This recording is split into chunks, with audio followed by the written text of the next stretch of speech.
Nunca pude siquiera imaginar que las últimas frases que escucharía de mi único hijo serían estas: dame ahora mismo esos 6 millones o te echo a la calle a patadas, viejo bueno para nada. Al mismo tiempo que su puño golpeaba mi cara por segunda vez seguida, dejando en mi boca el sabor a hierro de mi propia sangre. Antes de seguir adelante, apóyame suscribiéndote al canal Historias que Duelen. Activa la pequeña campana porque subimos relatos nuevos todos los días. Deja un me gusta y cuéntanos en los comentarios desde qué lugar del mundo nos estás viendo. Mi nombre completo es Rafael Moreno Jiménez. Tengo 67 años y hasta hace pocas horas creía firmemente que conocía a mi hijo Diego. Pero cuando alguien a quien criaste, enseñaste y amaste por 42 años, te golpea hasta hacerte sangrar, te das cuenta de que quizás jamás llegaste a conocer de verdad a esa persona. Era una tarde de sábado del mes de marzo del año 2024. Llevaba viviendo en esta casa en completa soledad 1 año y 5 meses, desde que mi esposa querida Carmen falleció. La echaba de menos cada instante, pero había encontrado cierta calma en la rutina silenciosa de mis tardes tranquilas. Leer el diario, mirar las plantas que ella tanto apreciaba y preparar una cena simple solo para mí. Eran las 6:30 cuando escuché la puerta principal abrirse de golpe con fuerza. No era inusual que Diego llegara sin avisar previamente, pero algo en el ruido de sus pasos me puso en alerta de inmediato. Uno reconoce el modo de andar de su hijo desde que empieza a caminar. Y estos no eran los pasos del Diego que yo tenía en mente. «Papá», vociferó desde la entrada, pero había algo diferente en su tono de voz, una aspereza que me hizo levantar la vista del periódico con inquietud. Cuando apareció en la sala de estar, lo supe enseguida. Tenía los ojos inyectados en sangre, el pelo desordenado y esa mirada perdida que solo produce el alcohol. El olor llegó antes que él, una mezcla desagradable de whisky barato y otra cosa que no pude distinguir. «Diego, ¿qué te sucede? ¿Te encuentras bien?», y le preguntó dejando el periódico a un lado y poniéndome de pie del sillón. ¿Qué me pasa? Su risa fue amarga, casi despiadada. «Lo que me ocurre, estimado padre, es que ya sé la verdad».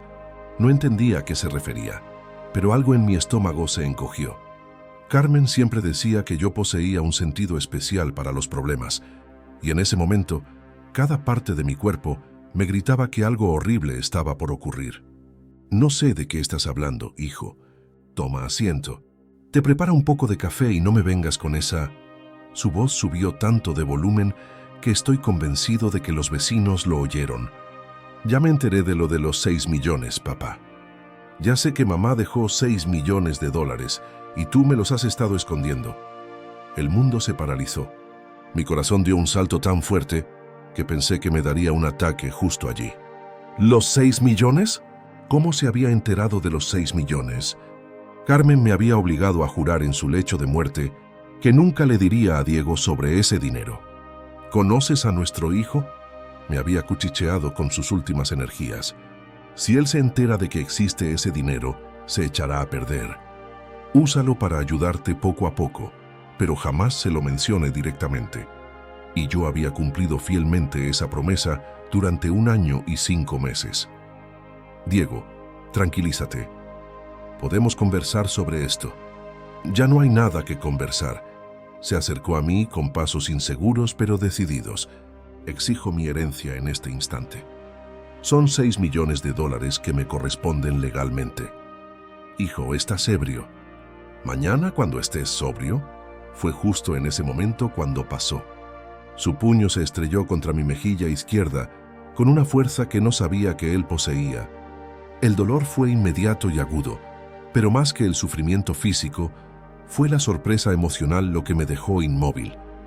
Mi propio hijo me había pegado. «Dame ese dinero ahora o te juro por Dios que te saco de esta casa a golpes», gritó y levantó el puño otra vez. El segundo impacto me alcanzó en la boca. Sentí el sabor metálico de la sangre llenando mi boca, pero extrañamente, en lugar de miedo o rabia, lo que experimenté fue una calma total. Una paz que me asustó más que sus puñetazos. Mientras la sangre caía lentamente en gotas desde mi labio partido hacia el suelo de mármol, que Carmen había elegido personalmente hace 15 años, una pregunta taladraba mi mente como un eco constante.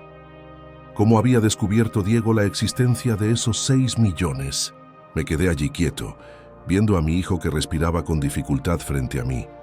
Sus ojos tenían esa mirada salvaje del alcohol mezclado con algo mucho más peligroso, la ambición desmedida. Pero más allá de la impresión por la agresión, mi mente analítica comenzó a trabajar como la maquinaria precisa que me había ayudado a ser un empresario exitoso durante 4 décadas. Viajé mentalmente a aquella tarde de septiembre del año 2022, cuando Carmen yacía en la cama del hospital, conectada a esas máquinas que hacían un zumbido incesante. Sus manos, antes fuertes y seguras, temblaban mientras sostenía los papeles que habían llegado del banco esa misma mañana. Rafael me había susurrado con una voz que apenas era un hilo. «Necesito que me hagas una promesa muy importante». Los documentos contenían la confirmación de la transferencia final, $6 millones procedentes de la venta de sus propiedades heredadas de su madre, más las inversiones que había mantenido en secreto durante años. Carmen siempre fue más inteligente con el dinero de lo que parecía. «Diego no puede saber esto», continuó, apretando mi mano con la poca fuerza que le quedaba. «¿Conoces a nuestro hijo, Rafael? ¿Conoces sus líos con la bebida? Sus decisiones hechas sin pensar. ¿Esa ira que lleva dentro desde que era un adolescente?» Yo había intentado replicar: «Carmen es su herencia. También tiene derecho a...» No, su voz adquirió una firmeza que no había mostrado en semanas. «Si Diego sabe que existe ese dinero, lo gastará por completo en menos de un año. Tú sabes que tengo la razón». Y la tenía. Diego había desperdiciado cada oportunidad que le habíamos dado. A los 25 años, había perdido 30.000 euros en apuestas deportivas. A los 30, había invertido los ahorros de su matrimonio en un negocio de importación que resultó ser una trampa. Su primer divorcio le costó otros 40.000 euros. El segundo, aún más. Úsalo para echarle una mano poco a poco. Había seguido Carmen. Págale una deuda pequeña, cúbrele una necesidad urgente, pero nunca le revela de dónde sale el dinero. Nunca. Le hice esa promesa con lágrimas en los ojos, besando su frente mientras ella cerraba los ojos por última vez, 2 días después. Durante 1 año y 5 meses, había cumplido al pie de la letra. Cuando Diego tuvo problemas para pagar el alquiler, le presté 1.000 euros sin darle explicaciones. Cuando su coche se dañó, le regalé 3.000 para comprar uno de segunda mano. Siempre con excusas creíbles. Vendí unas acciones antiguas. Cobré una pensión que estaba atrasada. Tu madre tenía algo de dinero guardado. Pero ahora, mientras lo veía temblar de ira y alcohol frente a mí, supe que alguien había roto el acuerdo de confianza. ¿Quién te lo contó?, me preguntó por fin, limpiando la sangre con el revés de la mano. Diego soltó una carcajada despectiva. ¿Qué más da? Lo importante es que ya lo sé y quiero mi dinero. Ahora respóndeme, Diego. ¿Quién te habló de los 6 millones? Su expresión cambió ligeramente. Por un segundo, vi algo parecido a la culpa de cruzar su rostro enrojecido. Beatriz Sánchez, murmuró finalmente. Me llamó hace 2 semanas, Beatriz Sánchez López. El nombre cayó sobre mí como un mazo. La contadora de Carmen durante los últimos 10 años de su vida. La única persona aparte de nosotros dos que conoció los detalles financieros completos. Una mujer de 50 años que siempre había mostrado respeto y profesionalismo. Al menos eso era lo que yo creía. Beatriz te llamó. ¿Por qué razón? Diego evitó mi mirada. Dijo que no era justo que tú te quedaras con todo, que yo derecho tenía un sable y que le prometes un cambio. El silencio que vino después me dio la respuesta. Diego le había prometido dinero a Beatriz por la información.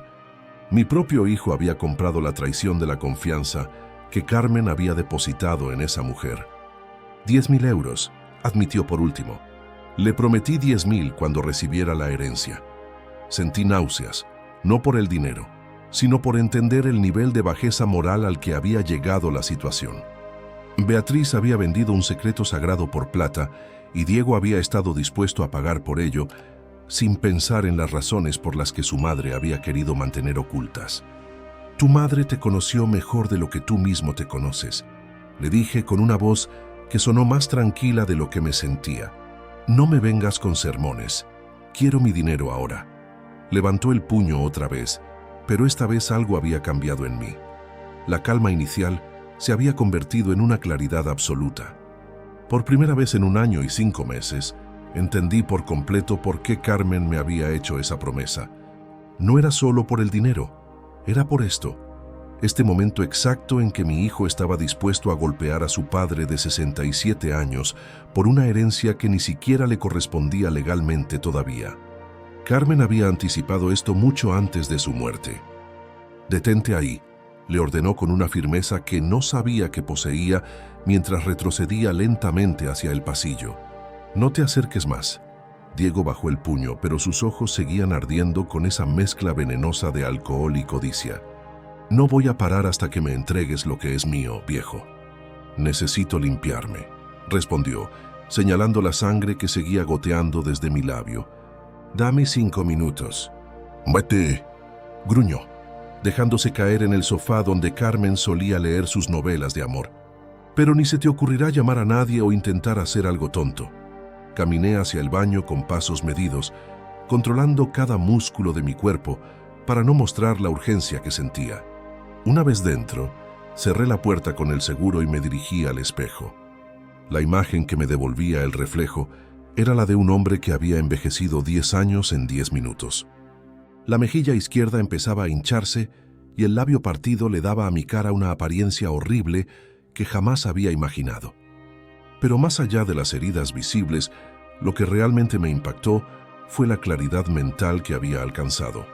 Es curioso cómo los momentos más difíciles pueden generar la lucidez más completa. Abra el grifo para ocultar cualquier sonido y saque mi teléfono móvil del bolsillo. Mis dedos, sorprendentemente firmes, marcaron el 091. Mientras esperaba la conexión, observé de nuevo mi reflejo y tomó una decisión que cambiaría todo para siempre. «Policía Nacional, ¿cuál es su emergencia?» «Buenas tardes», susurré, manteniendo la voz tan baja que apenas se oía. «Mi nombre es Rafael Moreno Jiménez. Necesito denunciar una agresión doméstica que está ocurriendo ahora. Se encuentra usted en peligro inmediato, señor. Tras mi hijo está muy borracho y me ha atacado básicamente. Tengo lesiones que se ven y temo que pueda volver a agredirme. ¿Dónde se encuentra ubicado?» «Calle Esperanza número 43, tercero izquierda. El agresor sigue en la casa. Manténgase en un lugar seguro. Enviamos una patrulla de inmediata. ¿Puede permanecer en línea? No puedo seguir hablando. Él está en la sala esperando. Por favor, vengan pronto». Colgué y guardé el teléfono sintiéndome extrañamente en paz.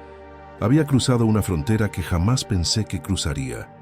Había denunciado a mi propio hijo a la policía, pero mientras me limpiaba con cuidado la sangre con una toalla húmeda, supe que era la acción correcta. Carmen me había enseñado durante 40 años de matrimonio que el amor verdadero a veces exige decisiones dolorosas. Amar significa permitir que te destruyan. Solía decir cuando hablábamos sobre poner límites con Diego durante su complicada adolescencia. Ahora entendía perfectamente lo que ella había querido decir. Me quedé en el baño exactamente 4 minutos más, respirando profundo y alistándome mentalmente para lo que vendría. Cuando salí, Diego seguía en el sofá, pero ahora tenía la cabeza entre las manos. «Ya terminaste con tu drama», murmuró sin levantar la vista. «Diego», comencé, manteniéndome a una distancia segura. «Creo que deberías irte a tu casa y dormir la borrachera. Mañana podemos hablar cuando estés tranquilo. No me voy a ningún sitio». Se levantó de golpe, tambaleándose un poco. «No hasta que me digas dónde está ese dinero». «El dinero no está aquí», respondió con sinceridad. «Está en cuentas bancarias que necesitan trámites legales para...» «Mentira». Su voz se rompió en una nota aguda y desesperada. «Tú tienes acceso a todo. Eres el único beneficiario».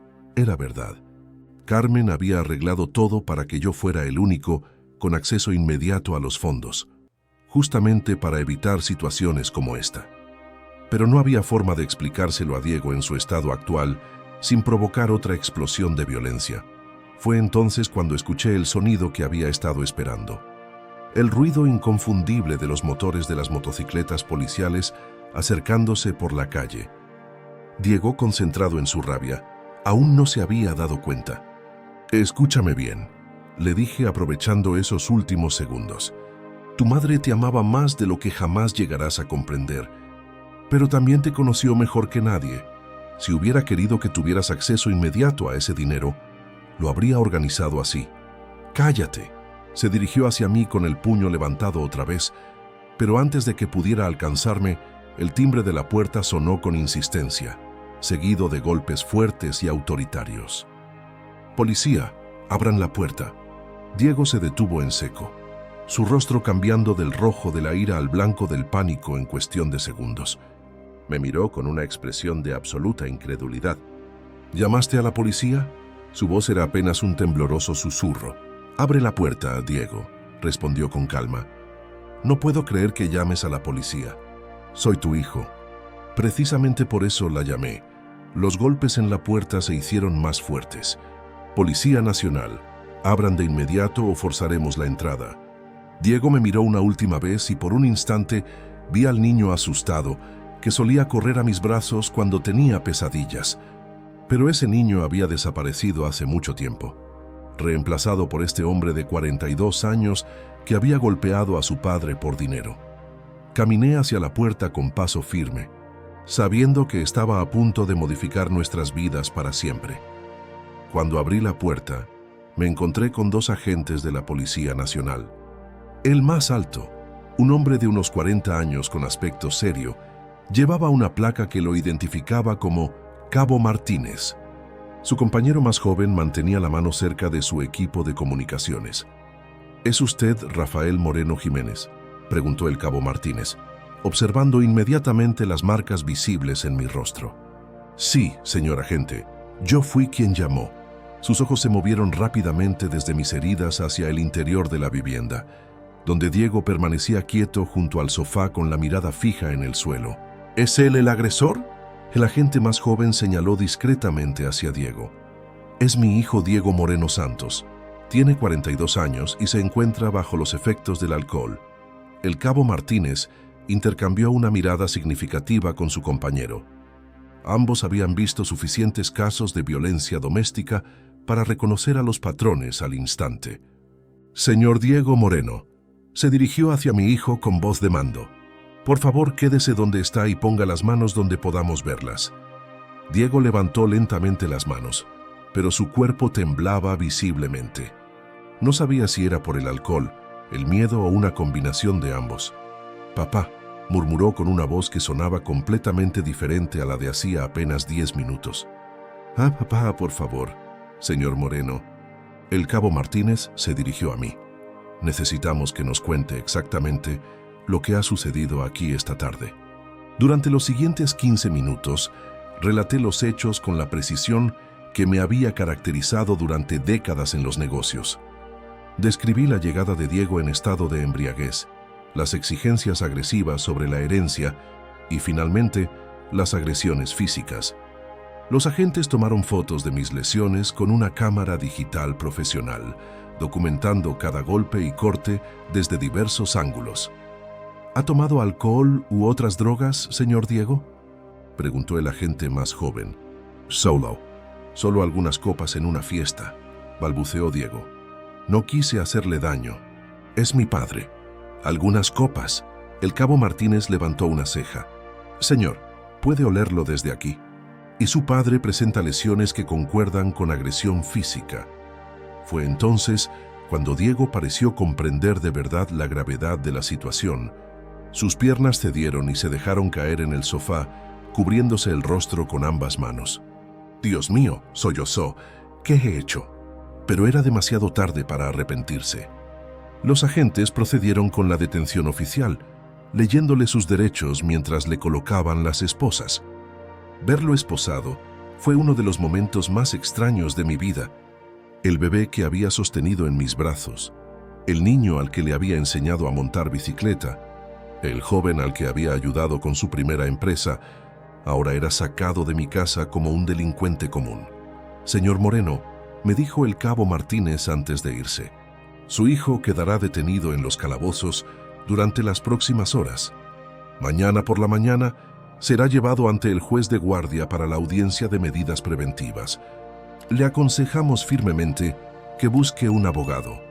Después de que se marcharon, la casa quedó sumida en un silencio total. Me senté en el mismo sofá donde Diego había estado hacía apenas una hora y, por primera vez desde que empezó toda esta pesadilla, permitió que las emociones me invadieran por completo. Lloré. Lloré por el hijo que había perdido, por la promesa incumplida a Carmen, por los sueños rotos de una familia unida. Pero también lloré de alivio, porque por primera vez en años me sentí seguro en mi propia casa. Al día siguiente, después de una noche de insomnio total, llamé a Miguel Torres Vega, mi abogado de confianza desde hacía 20 años. Miguel había llevado todos mis asuntos legales y comerciales y también había redactado el testamento de Carmen. Rafael, su voz sonaba preocupada cuando le explicó la situación por teléfono. Esto es muy grave. Necesitamos vernos inmediatamente. Nos encontramos en su oficina a las 10 de la mañana. Miguel, un hombre meticuloso de 55 años, con cabello canoso perfectamente peinado, examina detenidamente las fotografías que había tomado la policía de mis lesiones. Agresión doméstica con heridas, amenazas y todo realizado contra una persona mayor de 65 años, murmuró mientras revisaba los documentos. Diego se enfrenta a cargos muy serios, Rafael. ¿Qué implica eso exactamente? Implica que podría estar viendo una condena de cárcel real. La ley española es muy dura con la violencia doméstica, especialmente cuando involucra a personas mayores. Miguel me explicó que Diego sería presentado ante el juez esa misma tarde.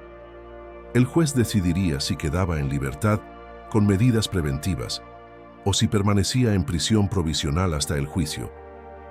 Dado el estado de ebriedad, las lesiones que provocó y el hecho de que vive solo, es muy probable que el juez ordene prisión preventiva, continuó Miguel. ¿Estás preparado para esa posibilidad? La pregunta me tocó como un puñetazo. ¿Estaba preparado para ver a mi hijo en prisión?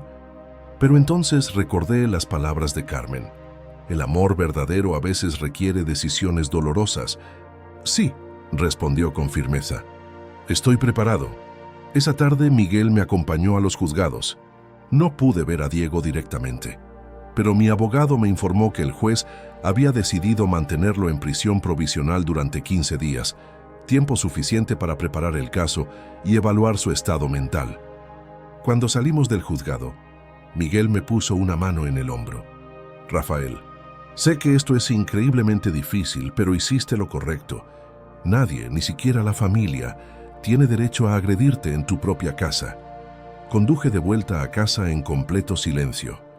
Pero por primera vez desde la muerte de Carmen, sintió que estaba tomando decisiones que ella habría aprobado completamente. Esa noche, mientras curaba mis heridas frente al espejo del baño, me di cuenta de que había iniciado un proceso sin vuelta atrás. Diego estaría en prisión durante al menos 2 semanas y yo tenía ese tiempo para decidir exactamente cómo quería seguir adelante con el resto de mi vida. Una cosa estaba clara. Las cosas jamás volverían a ser como antes entre nosotros. 3 meses después, finalmente llegó el día del juicio. Era un martes nublado de junio del año 2024, y mientras me acomodaba la corbata frente al espejo, pude ver que las marcas físicas de la agresión habían desaparecido por completo. Sin embargo, las cicatrices emocionales permanecían tan honda como el primer día. Miguel Torres había preparado el caso detalladamente. Durante esas semanas de prisión preventiva, habíamos reunido un expediente completo que incluía no solo las fotografías de mis lesiones, sino también informes médicos minuciosos, declaraciones de vecinos que habían oído los gritos y un historial exhaustivo de los problemas de alcoholismo de Diego. Recuerda, Rafael, me dijo Miguel mientras caminábamos hacia los juzgados, el fiscal está buscando una sentencia ejemplar. Los casos de violencia doméstica contra personas mayores son prioridad máxima para el sistema judicial español. El Juzgado de lo Penal número 3 de Madrid era un edificio simple que reflejaba la gravedad de los asuntos que se trataban en su interior. Mientras esperábamos en el pasillo, vi aparecer a Diego, acompañado de su abogado de oficio, un joven llamado Alberto Ruiz, que parecía superado por la magnitud del caso. Mi hijo había bajado de peso durante su tiempo en prisión. Su rostro, antes hinchado por el exceso de alcohol y comida, ahora mostraba las mejillas hundidas de alguien que había enfrentado la realidad de sus actos. Cuando nuestras miradas se cruzaron por primera vez en 3 meses, vi algo en sus ojos que no había estado presente la noche de la agresión. Vergüenza sincera. «Papá», susurró cuando pasó cerca de mí, pero no respondió. Miguel me había aconsejado mantener una distancia emocional durante todo el proceso judicial. La sala del tribunal era pequeña, pero imponente. La jueza, la honorable María Fernández Castillo, una mujer de unos 50 años con una reputación de firmeza en casos de violencia doméstica, presidía desde el estrado con expresión severa. Se abre la sesión para el caso número 2024-456, en el que se acusa a Diego Moreno Santos de un delito de lesiones en el ámbito familiar contra Rafael Moreno Jiménez, anunció la Secretaría Judicial. El fiscal, un hombre detallista llamado Carlos Mendoza, presentó el caso con una precisión quirúrgica. Describió los eventos de aquella tarde de marzo con un detalle que me hizo revivir cada momento doloroso. «Señoría», declaró con voz firme, «nos encontramos ante un ejemplo claro de violencia doméstica agravada. El acusado, bajo los efectos del alcohol, agredió básicamente a su padre de 67 años en su propio hogar, causándole lesiones documentadas y sometiéndolo a un estado de pánico e indefensión. Cuando llegó mi turno de dar testimonio, me dirigí al estrado con las piernas temblorosas, pero la mente despejada. Había practicado este momento durante semanas, pero nada me había preparado para la realidad de testificar contra mi propio hijo. «Señor Moreno», comenzó el fiscal, «¿puede relatarnos con sus propias palabras lo que sucedió la tarde del 15 de marzo?» Durante 45 minutos reconstruí cuidadosamente los eventos. Describí la llegada de Diego en estado de ebriedad, sus demandas ilógicas sobre la herencia y, finalmente, las agresiones físicas. Mi voz se mantuvo estable hasta el momento en que tuve que describir el impacto del segundo puñetazo. Cuando su puño chocó contra mi boca, continuó, no solo sintió dolor físico, sintió que algo esencial se había roto para siempre entre nosotros. En ese momento entendí que el hijo que había criado y amado durante 42 años ya no existía. Vi lágrimas cayendo por las mejillas de Diego desde el banquillo de los acusados, pero manteniendo la calma. El abogado defensor, Alberto Ruiz, intentó una estrategia de atenuación basada en el alcoholismo y los problemas emocionales de Diego tras la muerte de su madre. Sin embargo, sus argumentos sonaban débiles frente a la prueba irrefutable. «Señoría», argumentó Alberto, «mi cliente reconoce completamente sus acciones y expresa un arrepentimiento profundo. El alcoholismo es una enfermedad que nubló su juicio y la pérdida reciente de su madre había generado un estado emocional vulnerable. Pero cuando Diego subió al estrado para declarar en su propia defensa, sus palabras tuvieron el efecto opuesto al deseado. Yo no quería lastimar a mi padre», comenzó con voz temblorosa, «pero cuando me enteré de los 6 millones, sentí que me habían engañado. Sentí que toda mi vida había sido una mentira». La jueza Fernández lo interrumpió bruscamente. «¿Estás sugiriendo que la existencia de una herencia justifica la agresión física contra su padre?» No, señoría, pero... ¿Qué, señor Moreno?» Diego guardó silencio durante varios segundos que parecieron durar una eternidad. «No encuentro justificación. Su señoría, lo que cometí es imperdonable». Después de 2 horas completas de pensarlo y discutirlo, la jueza volvió con su dictamen. La sala judicial estaba tan callada que podía oírse el tic-tac del reloj de pared. Tras analizar minuciosamente todos los elementos de prueba presentados, comenzó la jueza Fernández. «Este tribunal declara al acusado Diego Moreno Santos culpable del delito de agresiones en el área doméstica, con los agravantes de lazos familiares y fragilidad de la víctima. Hizo una pausa significativa antes de proseguir.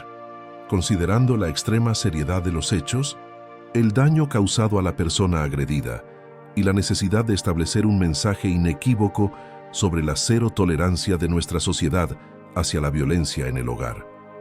Condeno al imputado a 3 años y 6 meses de cárcel con prohibición específica para el ejercicio de la autoridad paterna durante el mismo periodo. Golpe del martillo al chocar resonó en la sala como un final definitivo. Diego se dejó caer en su asiento, totalmente desolado por la realidad de su situación legal. Mientras salía del tribunal, Miguel me puso una mano amiga en el hombro. Se acabó, Rafael. Ahora puedes empezar a rearmar tu existencia. Pero yo sabía que el verdadero proceso de recuperación apenas estaba comenzando. Había obtenido justicia, pero había perdido a mi hijo para siempre. Esa noche, por primera vez desde el fallecimiento de Carmen, dormí profundamente durante 8 horas seguidas. La mañana siguiente al juicio, me desperté con una sensación extraña que tardó varios minutos en identificar. Alivio mezclado con un hondo vacío que parecía haber instalado de forma permanente en mi pecho. Había descansado mejor que en meses, pero al mismo tiempo, la dimensión de lo que significaba la sentencia empezaba a tomar forma clara en mi mente. Diego pasaría 3 años y medio en prisión. Mi hijo, el bebé que había sostenido en mis brazos cuando pesa apenas 3 kilos, ahora era el recluso número 488.290 del centro penitenciario de Alcalá. Me serví el café de la mañana en la cocina donde Carmen solía prepararme el desayuno durante 4 décadas y tomé la decisión más dura de mi vida. Saqué una hoja de papel de escribir del escritorio de madera de roble que había sido de mi padre y empecé a escribir una carta que sabía que lo cambiaría todo irrevocablemente. Diego, escribió con mi mejor letra. Luego de reflexionar profundamente sobre los últimos acontecimientos y sus consecuencias, llegó a una conclusión dolorosa, pero necesaria. Las palabras fluían con una claridad que me sorprendió. Durante semanas había luchado contra esta elección, pero ahora parecía la única opción lógica para mi dignidad y mi equilibrio mental. Lo que sucedió aquella tarde no fue solo un ataque físico, continuó. Fue la muestra final de una relación perjudicial que ha venido creciendo durante años. Tu madre lo vio venir mucho antes que yo, y ahora entiendo por qué tomó las precauciones que tomó. Me detuve para tomar un sorbo de café, mirando por la ventana el jardín que Carmen había cuidado con tanto esmero. Las rosas que había plantado el año anterior a su muerte estaban en plena floración, como si hubieran resuelto honrar su memoria con una explosión de color y vitalidad. He decidido que no iré a verte a la cárcel, escribió, sintiendo cómo cada palabra me arrancaba un trozo del alma. No atenderé tus llamadas, no contestaré tus cartas y no mantendré ninguna clase de contacto contigo mientras dure tu condena. La pluma temblaba un poco en mi mano, pero sigue. Esta decisión no nace del resentimiento, sino del respeto por mí mismo que me enseñó a tu madre. Carmen me dijo una vez que amar no significa permitir que te destruyan, y ahora entiendo cabalmente lo que quería expresar. Firmé la carta simplemente como Rafael, no como papá. Ese título se había esfumado para siempre, la tarde en que su puño impactó contra mi cara. Esa misma tarde llamé a Miguel Torres para contarle mi determinación. ¿Estás completamente seguro de esto, Rafael?, me preguntó con su tono profesional pero comprensivo.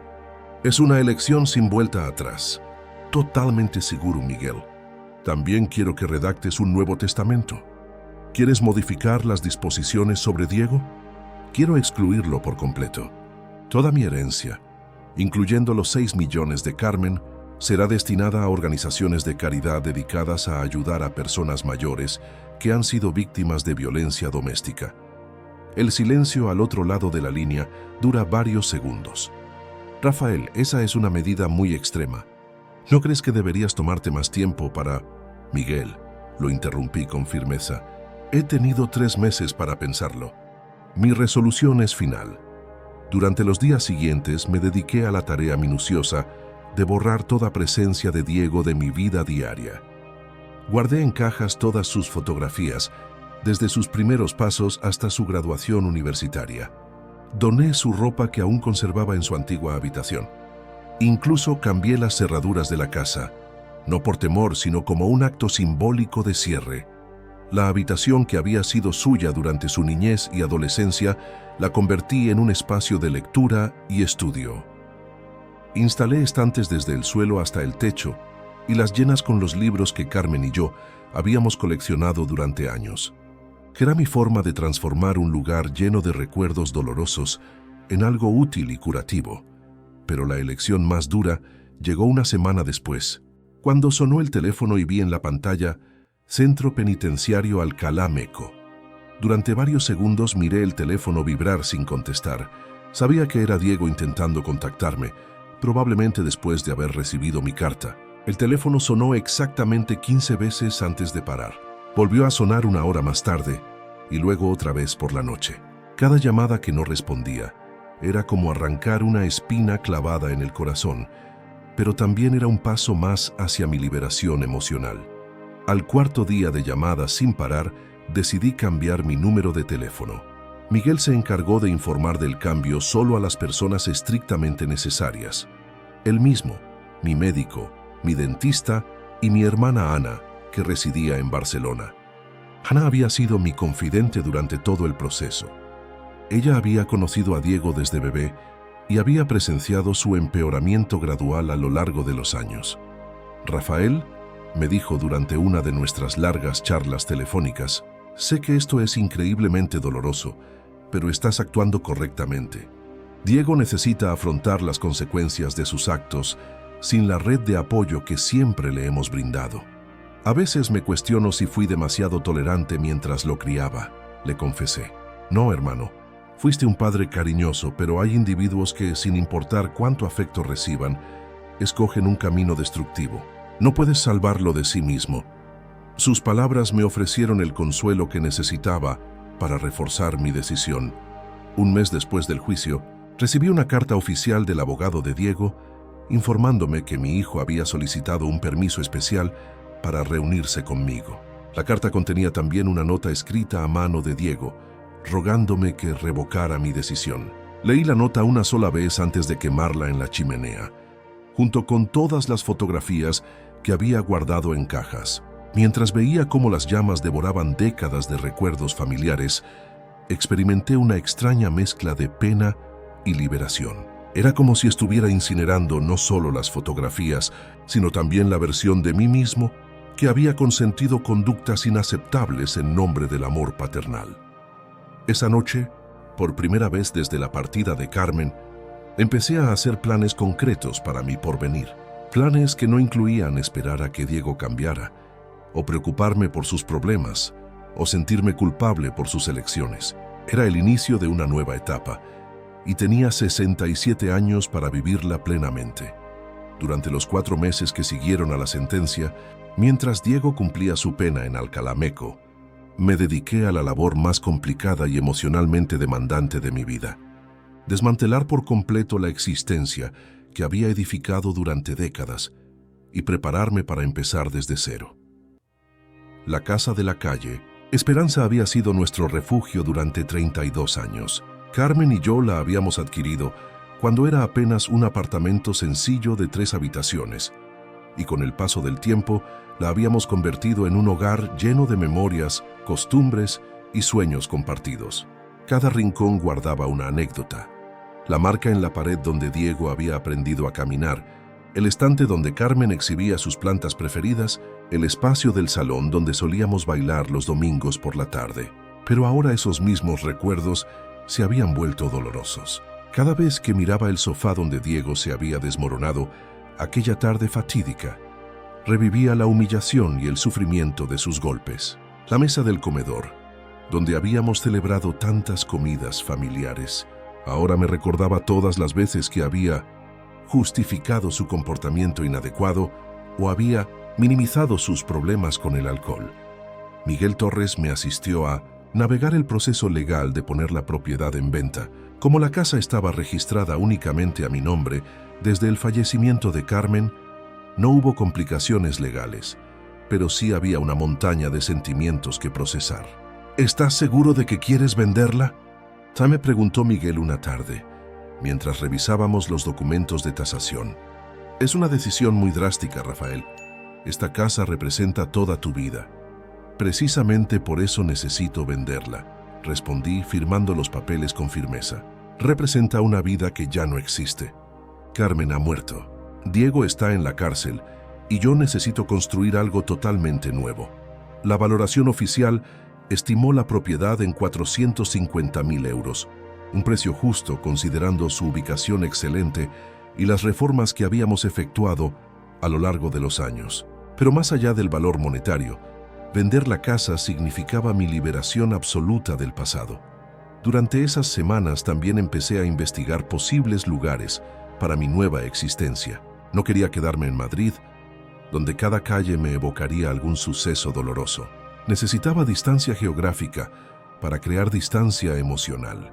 Pasé horas buscando en Internet, estudiando ciudades medianas de España que ofrecieran tranquilidad, servicios médicos apropiados para una persona de mi edad y comunidades donde pudiera integrarme sin la carga de mi historia familiar. Fue así como descubrí Cuenca, una ciudad de 55.000 habitantes, ubicada a 200 kilómetros de Madrid. Sus fotografías mostraban un lugar de belleza arquitectónica excepcional, con casas colgantes que desafiaban la gravedad y paisajes que incitaban a la meditación. Pero lo que realmente me atrajo fue leer sobre su comunidad de jubilados activos, con centros culturales, grupos de ajedrez y una calidad de vida que prometía sosiego. Planifiqué una visita de exploración para un jueves de septiembre. Tomé el tren temprano por la mañana, llevando solo una pequeña mochila con lo esencial y un cuaderno donde anotar mis impresiones. El viaje en tren fue revelador por sí mismo.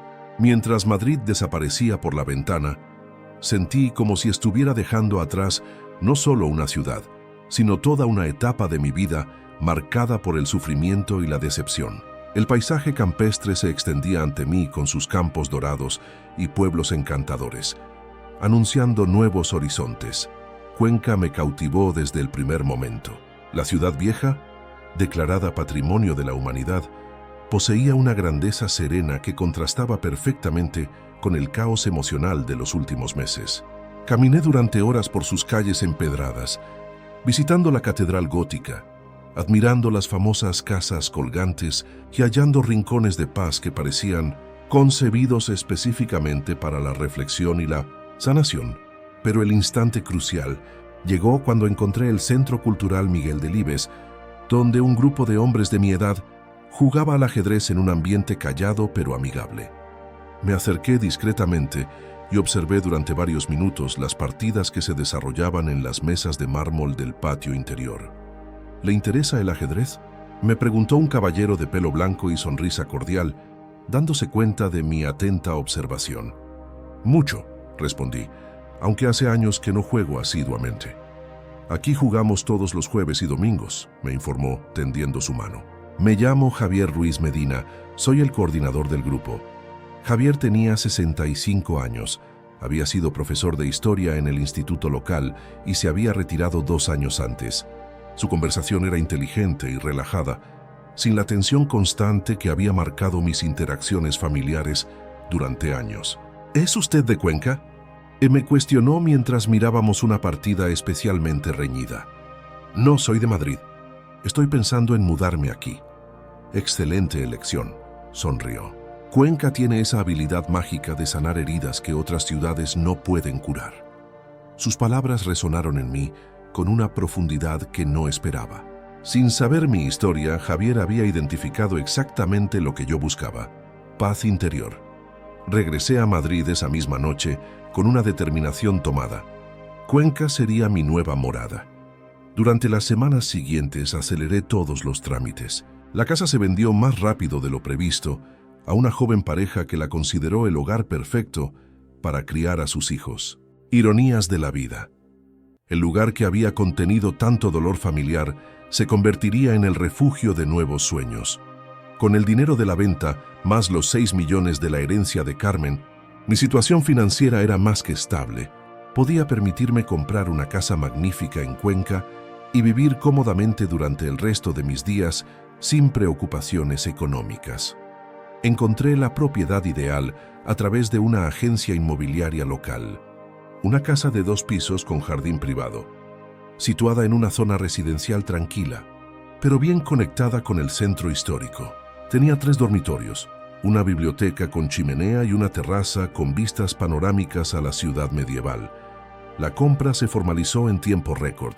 Miguel Torres se ocupó de todos los aspectos legales, asegurándose de que la transición fuera perfecta. «Es un nuevo comienzo muy valiente», me dijo mientras firmábamos los últimos papeles. «Carmen estaría orgullosa de verte tomar el control de tu vida de esta forma». Tenía razón. Por primera vez desde su fallecimiento, sentí que estaba tomando decisiones que honraban su memoria y sus enseñanzas sobre la dignidad personal. El día de la mudanza estaba fijado para el primer jueves de octubre. Había contratado una empresa especializada que se encargaría de trasladar solo los muebles y objetos que había decidido guardar, principalmente libros, algunas obras de arte que Carmen había coleccionado y los electrodomésticos básicos. Todo lo demás lo doné o vendí, creando espacio físico y emocional para la nueva vida que estaba a punto de comenzar. El primer jueves de octubre del año 2024 amaneció con un cielo despejado que interpreté como una señal positiva para mi nuevo inicio. Los empleados de mudanzas Castilla llegaron puntualmente a las 8 de la mañana y durante las siguientes 4 horas se encargaron de cargar meticulosamente las pertenencias que había seleccionado para mi nueva vida en Cuenca. Ver cómo desaparecían los últimos rastros de mi existencia madrileña fue sorprendentemente liberador. La casa vacía de la calle Esperanza ya no me pertenecía emocionalmente. Era simplemente un lugar que había albergado mi pasado, pero que no formaría parte de mi futuro. El viaje hacia Cuenca en mi Audi A6 plateado fue reflexivo. Había elegido a propósito tomar las carreteras secundarias en lugar de la autopista, extendiendo el trayecto para tener tiempo de asimilar mentalmente la magnitud del cambio que estaba experimentando. Mientras conducía entre campos de girasoles marchitos y pequeños pueblos adormecidos bajo el sol otoñal, sentí una extraña mezcla de nostalgia y anticipación. Mi nueva casa en la calle Pintor Olaya, número 17, era aún más hermosa de lo que recordaba. La fachada de piedra caliza típica de la región brillaba bajo la luz dorada de la tarde y el pequeño jardín frontal mostraba rosales que empezaban a adquirir los colores cobrizos del otoño. La empresa de mudanzas había llegado antes que yo y ya estaba descargando mis pertenencias bajo la supervisión de Esperanza Morales, la agente inmobiliaria que había gestionado la compra, una mujer eficiente de 50 años que me recibió con una sonrisa profesional pero genuina. «Señor Moreno, bienvenido a su nuevo hogar», me dijo entregándome las llaves. «He revisado todos los sistemas esta mañana. Todo funciona perfectamente. Calefacción, agua caliente, sistema eléctrico. También he dejado algunos datos básicos sobre servicios locales en la mesa de la cocina». Entrar en la casa fue como cruzar un umbral hacia una dimensión diferente de mi existencia. Los espacios amplios y llenos de luz contrastaban notablemente con la atmósfera pesada que había marcado mis últimos meses en Madrid. El salón principal, con sus vigas de madera a la vista y la chimenea de piedra natural, irradiaba una calidez acogedora que inmediatamente me hizo sentir en paz. La biblioteca del segundo piso se convertiría en mi sitio sagrado personal. Las estanterías encastradas que llegaban hasta el techo ofrecían espacio suficiente para todos mis libros, y la ventana orientada al este prometía mañanas repletas de luz natural para la lectura.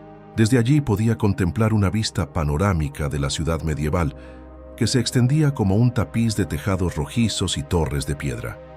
Pero fue en la cocina donde experimenté el primer momento realmente emotivo. Al abrir una de las cajas, encontré el juego de tazas de porcelana que Carmen había heredado de su abuela. Durante un instante, El dolor familiar amenazó con invadirme. Pero luego recordé las palabras de mi esposa. Los objetos guardan los recuerdos, no su dolor. Decidí colocar las tazas en el armario principal de la cocina, donde las vería diariamente, pero asociadas con mi nueva rutina matutina, no con las tensiones del pasado. Los empleados de mudanzas finalizaron su trabajo al caer la noche, dejando todas mis pertenencias ordenadas, según las instrucciones que había dado. Cuando por fin se fueron, me encontré solo en mi nueva casa por primera vez. El silencio era diferente al de Madrid. No había ruido constante de tráfico, sirenas policiales o los sonidos urbanos que habían formado la banda sonora de mi vida durante décadas. En su lugar escuchaba el viento susurrando entre los árboles del jardín, el canto esporádico de algún pájaro y el repique lejano de las campanas de la catedral, marcando las horas. Preparé mi primera cena en la nueva cocina, una sencilla tortilla española acompañada de una ensalada. Comí en la terraza del segundo piso, observando cómo las luces de la ciudad se encendían gradualmente mientras el sol se ocultaba detrás de las montañas cercanas. Esa noche, mientras deshacía las cajas con mis cosas personales, encontré una fotografía que había olvidado empacar. Carmen y yo durante nuestro viaje de bodas a Santander en 1982. Éramos tan jóvenes entonces, llenos de ilusiones y planes que parecían inquebrantables. Miré la imagen durante varios minutos, pero sorprendentemente no sentí la tristeza abrumadora que había experimentado en Madrid. En su lugar sentí agradecimiento. Agradecimiento por los años buenos que habíamos compartido, por el amor que habíamos construido juntos y por las enseñanzas que me había dado sobre la dignidad y el respeto propio. Puse la fotografía en la mesita de noche de mi nueva habitación, no como un recordatorio constante del pasado, sino como una muestra de la capacidad humana para el amor auténtico. Mi primera noche en Cuenca, dormí profundamente durante 9 horas seguidas. Me desperté sintiéndome más descansado de lo que había estado en meses, como si mi cuerpo finalmente hubiera encontrado un lugar donde podía relajarse por completo. El viernes por la mañana, después de un desayuno tranquilo en la terraza, empecé la labor de explorar mi nuevo vecindario.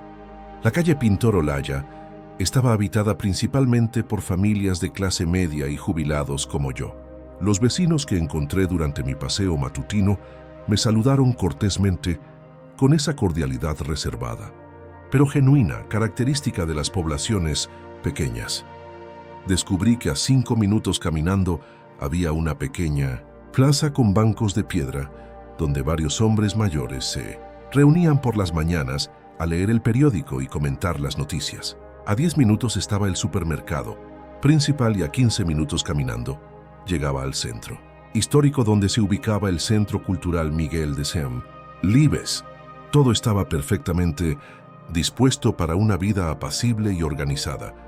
Exactamente lo que necesitaba para curar las heridas emocionales de los últimos años. Durante esa primera semana, establecí hábitos básicos que me proporcionaran orden y propósito. Desayuno a las 8, caminata matutina por el barrio, compras en el mercado local, almuerzo simple, siesta corta, lectura en la biblioteca, cena temprana y descanso en la terraza antes de dormir. Era una vida sencilla pero satisfactoria, libre de las complicaciones dañinas que habían definido mis últimos años en Madrid. El jueves de mi segunda semana en Cuenca, finalmente me animé a visitar el Centro Cultural Miguel de Libes durante la tarde de ajedrez. El jueves de mi segunda semana en Cuenca, reuní la valentía necesaria para caminar hasta el Centro Cultural Miguel de Libes. Había pasado 10 días creando rutinas domésticas y explorando la ciudad, pero había evitado deliberadamente las interacciones sociales profundas. Después de meses de aislamiento emocional, la idea de conocer gente nueva me causaba una mezcla de nerviosismo y expectativa. El centro cultural se encontraba en un edificio restaurado del siglo XVII, con patios interiores de mármol blanco y arquerías que creaban un ambiente de serenidad académica. Cuando llegué a las 4:30 de la tarde, ya había 8 hombres distribuidos en 4 mesas de ajedrez, concentrados en sus partidas con la gravedad ritual que distingue a los verdaderos aficionados al juego. Javier Ruiz Medina me reconoció inmediatamente desde la mesa central, donde disputaba una partida particularmente difícil contra un hombre moreno de bigote canoso. «Don Rafael», exclamó con sincera alegría levantándose para darme la mano. «Qué grata sorpresa. Ya se ha instalado definitivamente en nuestra ciudad». «Sí, desde hace 2 semanas. Vivo ahora en la calle Pintor Olaya». «Excelente sector», asintió aprobatoriamente. «Tranquilo pero bien comunicado». «¿Y qué tal la adaptación?» «Mejor de lo que esperaba», respondí con honestidad. «Cuenca tiene algo especial que llama a la calma». Javier me presentó al resto del grupo con el entusiasmo natural de alguien acostumbrado a recibir nuevos miembros. Conocí a Antonio Serrano, un ex ingeniero de 68 años, a Fernando López, antiguo médico del hospital de la provincia, a Ramón Jiménez, que había gestionado una farmacia durante 30 años, y a varios otros señores cuyos nombres aprendería poco a poco. «¿Juega usted a menudo?», me preguntó Antonio mientras observaba mi estilo analítico para evaluar las posiciones en las mesas ajenas. «Jugaba bastante hace años», expliqué, «pero lo había dejado durante mucho tiempo». «El ajedrez es similar a conducir una bicicleta», intervino Fernando con una sonrisa inteligente. «Nunca se borra del todo de la memoria, solo se requiere un poco de práctica para recuperar la destreza». Javier finalizó su partida con una victoria elegante, ejecutada mediante la entrega de su pieza más valiosa que obligó a un final victorioso en 4 movimientos. Se acercó a mí con expresión expectante. «¿Le gustaría intentar una partida amistosa?» «Prometo ser considerado con la falta de ejercicio». Acepté el desafío con una mezcla de nervios y entusiasmo que no sentía hacía años.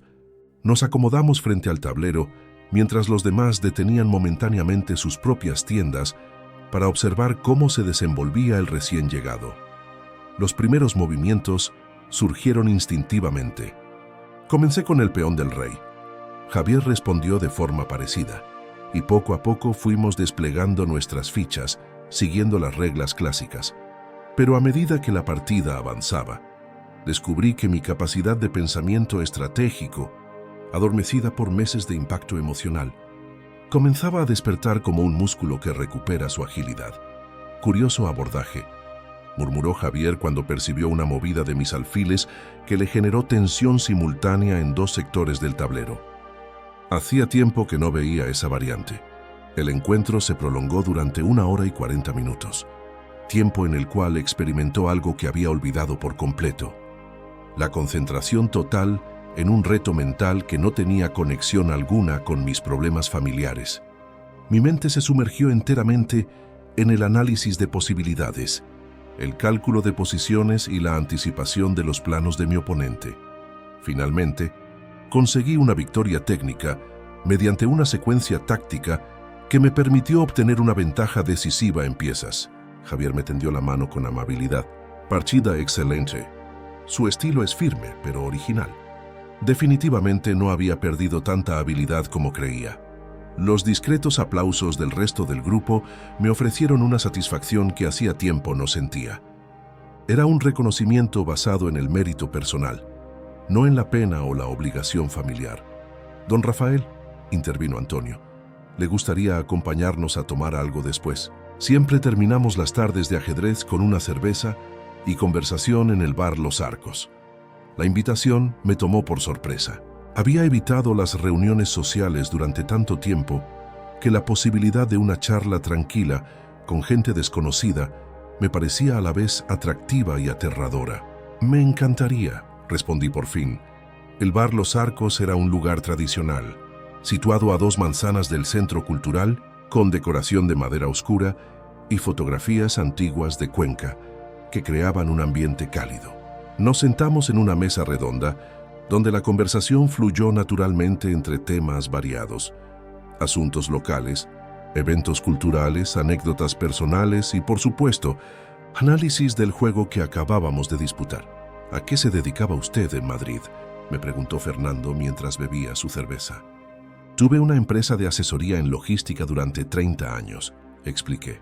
«La vendí cuando mi esposa enfermó. ¿Perdió a su pareja hace poco?». La pregunta de Ramón fue hecha con delicadeza. «Hace 1 año y 5 meses. Lo entiendo perfectamente, asintió Fernando. Y yo perdí a mi Elena hace 3 años.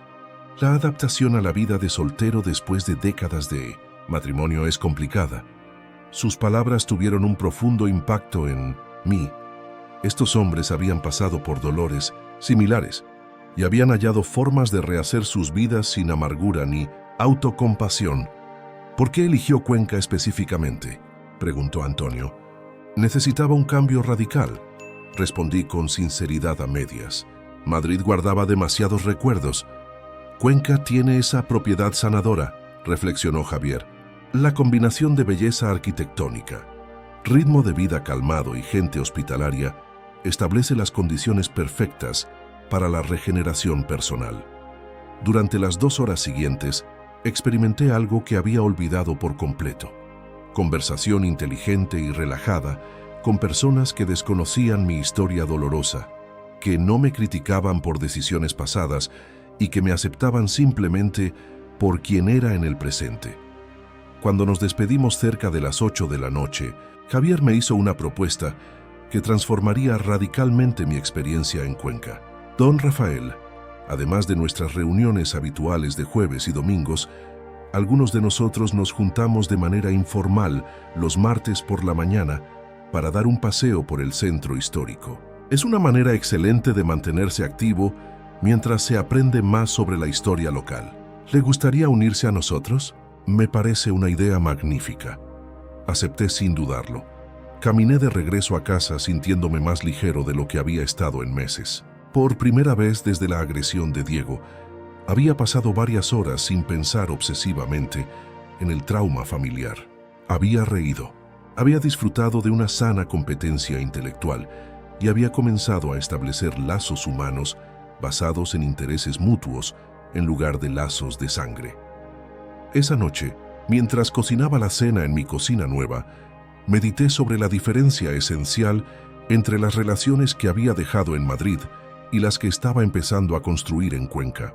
En Madrid, mis interacciones estaban cargadas de historia, expectativas, desilusiones y la constante tensión de gestionar la mala conducta de Diego. En Cuenca, podía ser simplemente Rafael, un hombre de 67 años, interesado en el ajedrez, la historia y las conversaciones profundas. Era algo liberador de una forma que no había imaginado por completo. Los meses siguientes en Cuenca transcurrieron con una facilidad que contrastaba drásticamente con el desorden emocional de mi último año en Madrid.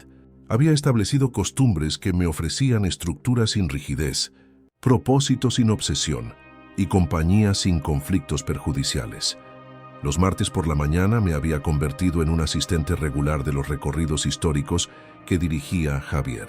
Nuestro grupo, formado por 6 hombres de edades similares, exploraba distintas rutas por el casco antiguo, mientras Fernando, con su amplio conocimiento cultural, nos narraba historias sobre la arquitectura medieval, las leyendas locales y los personajes históricos que habían vivido en esas calles milenarias. Sabían que las famosas casas colgantes fueron levantadas originalmente como residencia de la pequeña nobleza en el siglo XV. Ya nos explicaba Fernando mientras observábamos las edificaciones que desafiaban la gravedad sobre el barranco del río Huécar. Los dueños querían demostrar que podían permitirse habitar literalmente al borde del peligro. Sus relatos transformaban cada paseo en una lección de historia viva que mantenía mi mente activa y curiosa. Después de décadas centrado solo en cifras, logística y problemas familiares, redescubrir el placer del aprendizaje puro fue revitalizante. Los jueves y domingos, las tardes de ajedrez se habían convertido en el momento cumbre de mi semana. Mi nivel de juego había mejorado notablemente y ya podía mantener partidas desafiantes contra todos los participantes del grupo. Pero más importante que la competencia era la amistad que se había desarrollado. Don Rafael, me comentó Antonio después de una partida particularmente igualada que había ganado por mínima diferencia. Su estilo ha evolucionado mucho en estos meses. Al principio jugaba de forma muy precavida, como si tuviera miedo de arriesgarse. Ahora ataca con determinación cuando la posición lo permite. Su observación me hizo pensar en cómo mi manera de jugar al ajedrez reflejaba mi estado emocional general. Durante los primeros meses después del trauma, había jugado de forma cautelosa, cuidando mis piezas, evitando enredos, buscando seguridad por encima de la victoria. Progresivamente, a medida que recuperaba la confianza en mi capacidad de manejar situaciones complejas, mi juego se había vuelto más audaz y creativo. Era una metáfora perfecta de mi proceso de recuperación personal.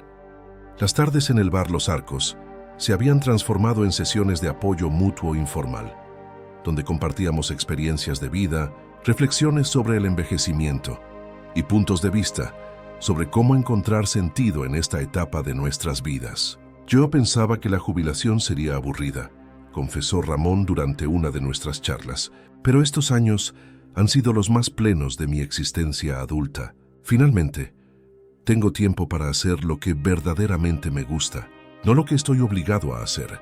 Sus palabras tuvieron un hondo eco en mí.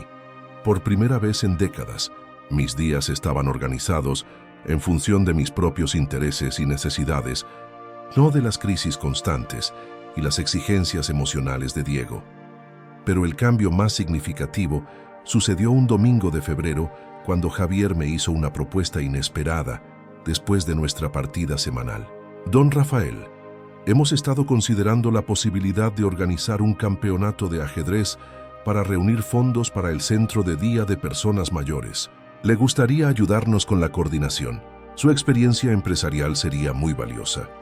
La propuesta me entusiasmó de una forma que no había anticipado.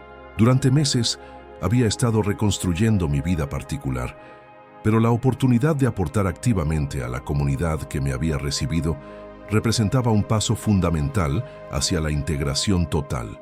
Me encantaría participar, respondí de inmediato. ¿Qué tienen planeado exactamente? Durante las semanas siguientes, me sumergí en la preparación del torneo con una energía que no sentía desde mis tiempos como empresario en activo. Utilicé mis habilidades organizativas para coordinar los aspectos prácticos, reservar los lugares, las inscripciones, el sistema de competición, los premios y la promoción del evento. Trabajar en equipo con mis nuevos amigos para alcanzar una meta común me proporcionó un sentimiento de utilidad que había extrañado profundamente. Era maravilloso aplicar mis capacidades profesionales para algo totalmente desinteresado, motivado únicamente por el deseo de contribuir al bienestar de todos. El campeonato se llevó a cabo durante un fin de semana de abril con la participación de 42 jugadores de diversas edades, procedentes de toda la provincia de Cuenca. El evento fue un éxito rotundo, recaudando 3.200 euros para el centro de día y estableciendo las bases para convertirlo en una actividad anual. Don Rafael, me dijo la directora del centro de día durante la ceremonia de clausura, su labor organizativa ha sido excepcional. ¿Estaría interesado en unirse oficialmente a nuestro comité asesor? Acepté la invitación sin dudarlo. Por primera vez desde la muerte de Carmen, me sentía verdaderamente útil y valorado por mis aportaciones positivas, no por mi capacidad de solucionar los problemas de otros o aguantar conductas perjudiciales. Durante estos meses, también había establecido una comunicación periódica con mi hermana Ana en Barcelona. Nuestras llamadas semanales me mantenían conectado con mi familia de origen sin las complicaciones dañinas que habían caracterizado mi relación con Diego. Rafael, me dijo, Ana, durante una de nuestras conversaciones, tu voz suena completamente diferente. Hay una tranquilidad que no te había escuchado en años. Me siento diferente, admití. Por primera vez desde el fallecimiento de Carmen, estoy construyendo algo bueno en lugar de simplemente sobrevivir. ¿Y Diego? ¿Has tenido noticias de él? No, y no quiero saber nada. Miguel me informa ocasionalmente sobre asuntos legales cuando es necesario, pero he mantenido mi decisión de no tener contacto directo.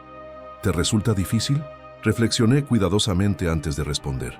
Los primeros meses fueron muy duros, pero ahora, honestamente, Ana, siento alivio. Alivio de no tener que preocuparme constantemente por sus conflictos, de no tener que andar con cuidado en mi propia casa, de no tener que justificar continuamente mi existencia ante alguien que había perdido todo respeto por mí. Era la primera vez que expresaba tan claramente el beneficio emocional de mi determinación de cortar definitivamente los lazos con Diego. No era maldad, era supervivencia propia. Para el otoño del año 2024, mi nueva vida en Cuenca se había asentado totalmente. Tenía una rutina satisfactoria, amigos sinceros basados en el respeto mutuo, actividades que me daban propósito y por primera vez en años, expectativas de futuro que me ilusionaban en lugar de agobiarme. Una tarde, mientras leía en mi biblioteca personal, con vista a la ciudad medieval, medité sobre la distancia emocional que había recorrido desde aquella tarde traumática de marzo, cuando Diego me agredió. El hombre que había sido golpeado en su propia casa era diferente del hombre que ahora contemplaba serenamente el atardecer desde su terraza en Cuenca. Había transformado la situación de víctima en fortaleza, el dolor en crecimiento y la pérdida familiar en ganancia personal. Carmen habría estado orgullosa de verme progresar de esta manera. Era una tarde brillante de marzo del año 2025, exactamente un año después de la agresión que había cambiado mi vida para siempre. Me encontraba sentado en la terraza de mi casa en Cuenca, observando cómo las últimas luces del día teñían de dorado las torres antiguas de la catedral, mientras esperaba la llegada de Javier para nuestra partida de ajedrez semanal. Durante estos 12 meses, había pasado por una transformación tan profunda que a veces me costaba reconocer al hombre que había sido. El Rafael que vivía aterrorizado en Madrid, andando con pies de plomo en su propia casa, tolerando conductas inaceptables en nombre del afecto paternal, había desaparecido por completo. En su lugar había surgido un hombre que había aprendido a darse valor a sí mismo, a establecer límites firmes y a construir una vida basada en el respeto mutuo en lugar de la manipulación emocional. Javier llegó puntualmente a las 6, como cada viernes durante los últimos 8 meses. Nuestra amistad había evolucionado hasta convertirse en una de las relaciones más importantes de mi nueva existencia. Era el tipo de compañerismo que nunca había experimentado con Diego, basado en intereses compartidos, estima auténtica y la ausencia total de intenciones ocultas o expectativas perjudiciales. «Buenas tardes, don Rafael», me saludó con su sonrisa habitual mientras se sentaba frente al tablero de ajedrez que había puesto en la mesa de la terraza. «¿Cómo ha ido su semana?» «Muy productiva», respondí mientras servía 2 tazas de té verde. Terminamos de planificar el segundo torneo benéfico. Este año esperamos reunir 5.000 euros para el centro de día. Excelente. Su labor organizativa ha sido esencial para el éxito de estos proyectos. Iniciamos nuestra partida con los pasos acostumbrados, el sorteo de colores, el arreglo silencioso de las piezas, la concentración gradual que convertía la charla informal en seria competencia intelectual.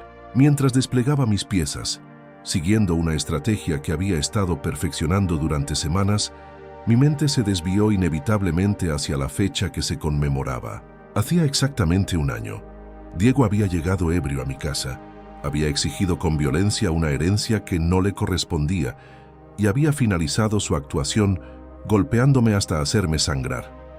Pero curiosamente, el recuerdo ya no me provocaba la angustia intensa que había sentido durante meses. El tiempo, la distancia y sobre todo, la construcción de una nueva identidad habían transformado ese trauma en una lección valiosa sobre la importancia de la dignidad personal. «Jaque», anunció Javier, interrumpiendo mis pensamientos. Estudié la posición con cuidado. Su ataque había sido sutil pero eficaz, aprovechando un descuido momentáneo en mi atención. Sin embargo, después de meses de práctica constante, mi capacidad de análisis bajo presión había mejorado notablemente. Encontré una manera de defenderme que no solo neutralizaba su amenaza, sino que me permitía iniciar un contraataque en el lado opuesto. Era una metáfora perfecta de cómo había manejado la crisis familiar. Transformar una situación de defensa en una oportunidad para recuperar el control y la iniciativa. «Movimiento interesante», murmuró Javier, claramente asombrado por la profundidad de mi respuesta táctica.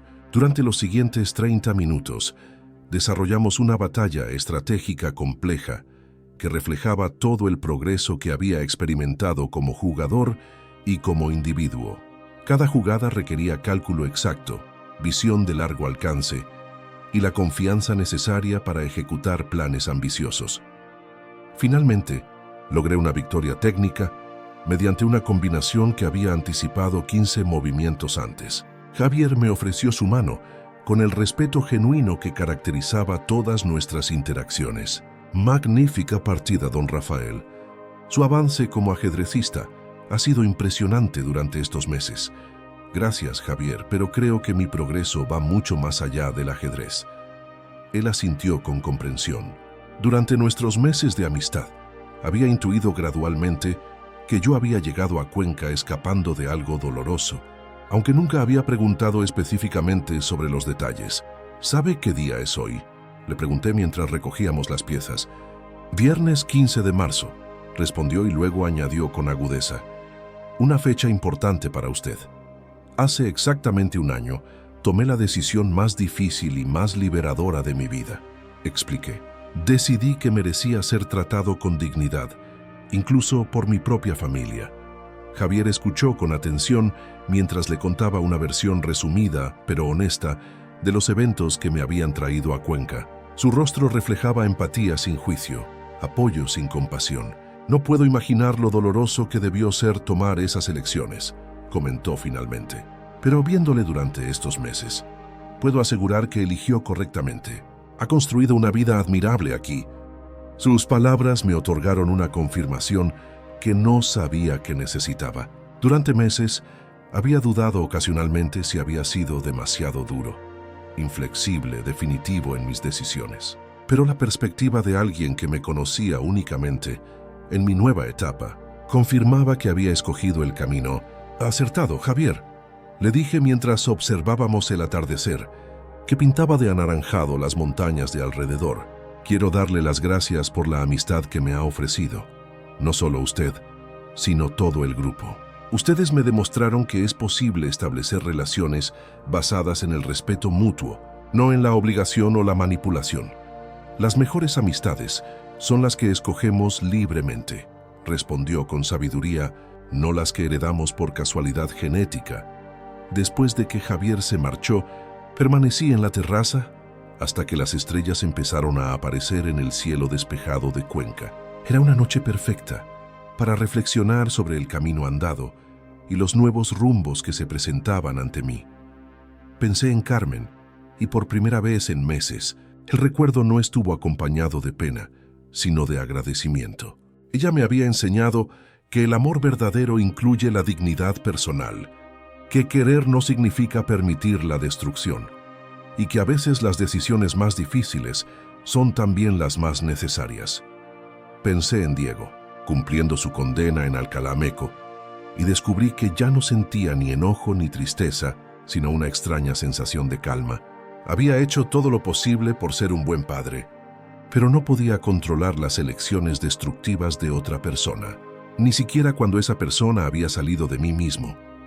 Pensé en el futuro, y por primera vez en años me sentí emocionado con las oportunidades que se extendían ante mí.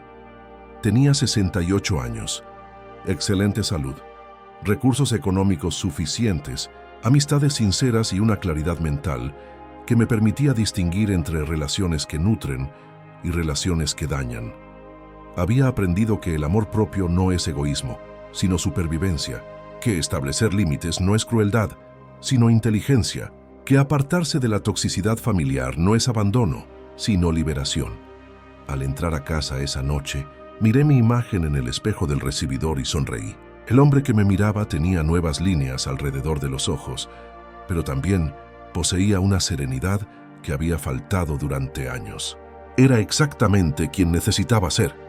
Rafael Moreno Jiménez, no el padre de Diego, no el viudo de Carmen, sino simplemente un hombre que había aprendido a valorarse lo suficiente como para exigir respeto, y eso finalmente me había traído la paz que tanto había buscado.